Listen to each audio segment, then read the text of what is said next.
Assalamualaikum warahmatullahi wabarakatuh. Alhamdulillah. Para sahabatku sekalian,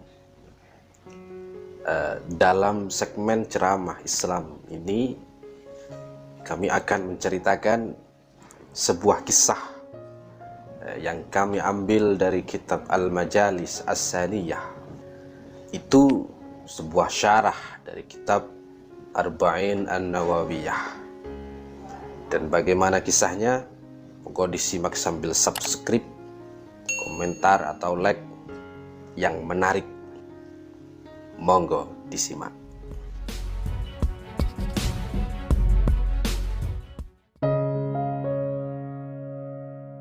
Para sahabatku sekalian, berkata Wahab bin Munabbih di dalam kitab tersebut, ada seorang abid atau seorang yang ahli beribadah di zaman Bani Israel yang selalu digoda oleh setan untuk menyesatkannya. Setan ini menggodanya dengan berbagai macam tipu daya, tapi si abid ini tak tergoda sama sekali oleh tipu daya setan tersebut. Dan pada suatu hari si abid ini pergi keluar rumah, mungkin ya ke pasar atau ke rumah saudaranya yang jauh.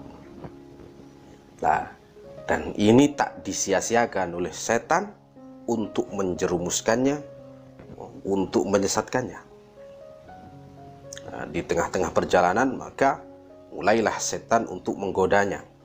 Yang pertama dari arah syahwatnya, dengan memperlihatkan wanita-wanita cantik di depan matanya.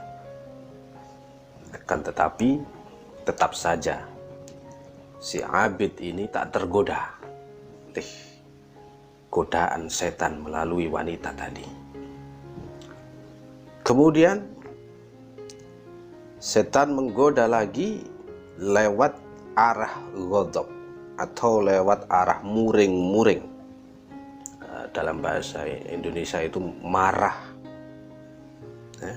Dengan cara setan ini menyamar menjadi orang, lalu orang itu menghina, mencaci, membuli agar si abid ini marah-marah, beringasan. Akan tetapi tetap saja si abid itu bisa mengendalikan amarah dan syahwatnya. Dia tidak membalas cacian setan yang menyamar itu. Kemudian tak berhenti sampai di situ. Setan itu terus menggodanya lewat arah khauf atau menakut-nakuti. Caranya bagaimana? Dengan setan ini berubah jadi pocong, gendruwo, kuntilanak, wewe gombel, ewek-ewek, awewe, apa itu? Yes, pokoknya segala macam golongan horor-hororisti itulah. Akan tetapi si abid ini masih tetap tak tergoda, tidak takut sama sekali oleh godaan setan tersebut. Lalu kemudian ya, karena setan ini sudah hampir putus asa, kemudian si setan ini naik ke atas bukit, lalu mendorong batu yang sangat besar agar supaya batu ini menimpa si abid, lalu abid ini mati. Wah, marah setan, jengkel karena gagal terus, gagal maning son. Dan kurang lebih dalam beberapa meter saat batu ini hampir menimpa si abid, maka kemudian si abid ini berzikir kepada Allah. Dan aneh bin ajaib, batu tersebut minggir, menghindar, sehingga tak sampai menimpa abid tersebut. Subhanallah, walhamdulillah, wala ilaha illallah, wallahu akbar. Lah, setan ini masih tidak putus asa juga. Semangatnya tumbuh lagi. Sudah hampir putus asa tapi semangat lagi. Setan ini masih terus berupaya menggoda dan sekarang berubah menjadi ular. Lalu mendatangi abid yang sedang sholat. Nah, ular jadi-jadian itu kemudian melingkari, meliliti si abid yang sedang sholat, mulai dari kaki hingga leher. Dan mulut ular itu menganga seakan-akan mau menguntal memakan si abid. Si abid masih tetap saja dalam sholatnya.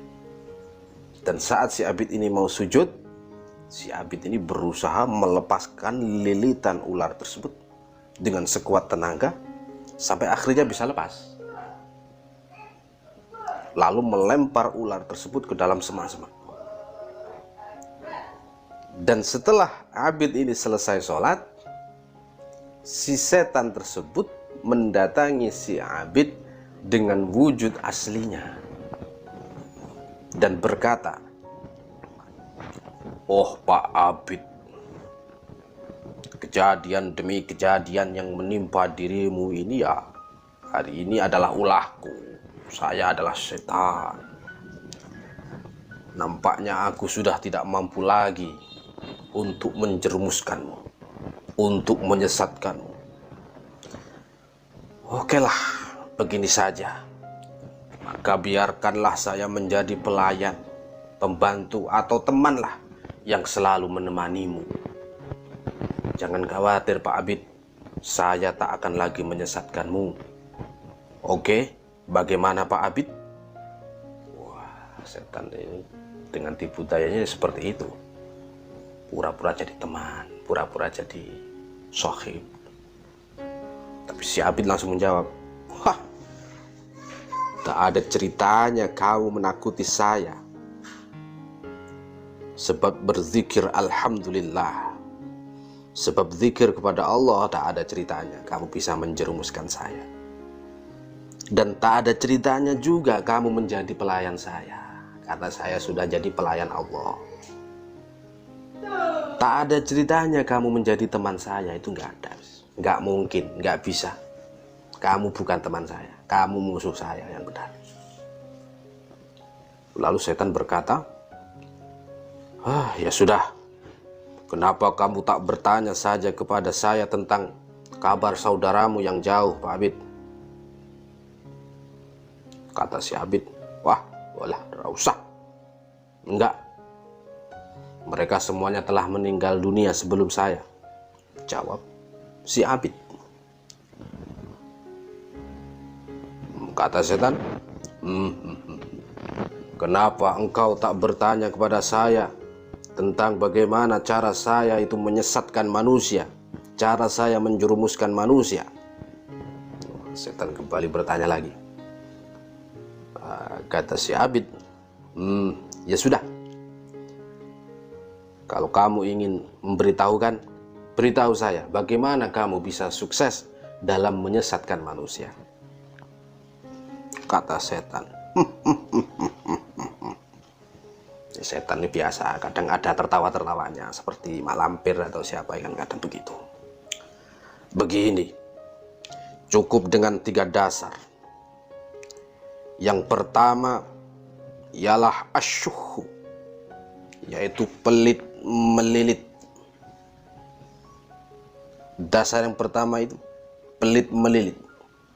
Seseorang yang pelit, medit, dia akan selalu merasa hartanya sedikit. Bahkan harta orang lain pun dia peliti. Caranya ya dengan mengajak orang lain supaya jadi pelit seperti dia. Yang kedua yaitu al-hiddah. Maksudnya al-hiddah adalah beringas, ngawur, gampang emosi dan lain-lain.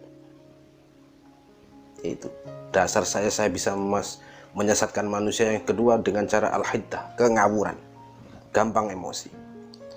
Seseorang yang mempunyai sifat seperti itu, maka kami akan mempermainkannya seperti bocil yang mempermainkan bola dalam pertandingan sepak bola. Walaupun dia punya banyak karomah, punya banyak keistimewaan, misal bisa menghidupkan orang mati, maka kami tak putus asa untuk selalu menjerumuskannya. karena dia sudah mempunyai sifat hiddah, berangasan, ngawur, karepe dewek. Caranya ya kami hasut dia dengan fitnah, dengan hoaks, dengan berita-berita yang tidak benar, agar dia terjerumus dalam kesesatan. Yang ketiga yaitu as-sakru. Apa itu? Mabuk. Mabuk miras, mabuk duit, mabuk kekuasaan, mabuk wanita dan lain-lain. Seseorang yang mabuk seperti yang saya sebutkan tadi, saya akan selalu menuntun dia untuk melakukan segala macam keburukan, walaupun kelihatan awalnya kebaikan. Para sahabatku sekalian, itulah rahasia dasar setan dalam menyesatkan manusia. Semoga kita bisa terhindar dari godaan setan. Semoga kita bisa menghilangkan dari sifat pelit, sifat hiddah, beringas, sifat mabuk.